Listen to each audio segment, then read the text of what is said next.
We know that vegetarians tend to be slimmer, but there's this perception that veg diets may be somehow deficient in nutrients. So how's this for a simple study? Let's just analyze the diets of 13,000 people and compare the nutrient intake of those eating meat to those eating meat-free diets. They found that those eating vegetarian were getting higher intakes of nearly every nutrient: more fiber, more vitamin A, more vitamin C, more vitamin E, more of the B vitamins, thiamine, riboflavin, folate, more calcium, magnesium, iron, potassium, while at the same time eating less of the harmful stuff like saturated fat and cholesterol. And yes, they got enough protein.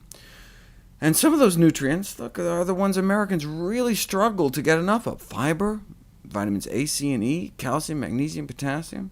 And those eating vegetarian got more of all of them. Even so, though, just because they did better than the standard American diet isn't saying much. They still didn't get as much as they should have. I mean, yes, those eating vegetarian ate significantly more dark green leafy vegetables, but that comes out to just 2 teaspoons of greens more. In terms of weight management, the vegetarians were consuming on average 363 fewer calories every day. That's like what people do when they go on a diet and restrict their food intake.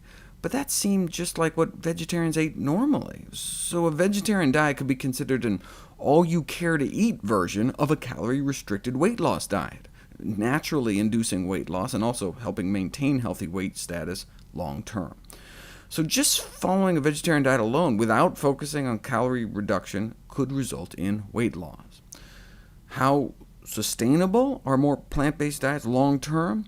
They are in fact among the only type of diets that have been shown to be sustainable long-term, perhaps because not only do people lose weight, but they often feel so much better.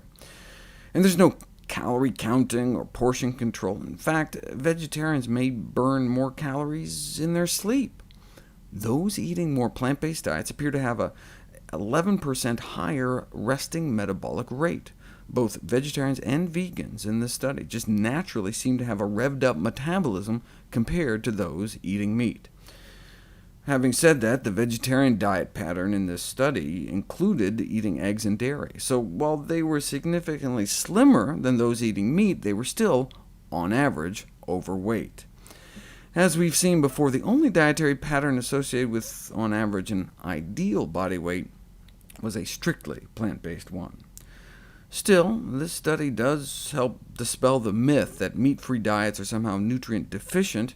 In fact, in response, the editor-in-chief of the Journal of the American Dietetic Association asked, what could be more nutrient-dense than a vegetarian diet?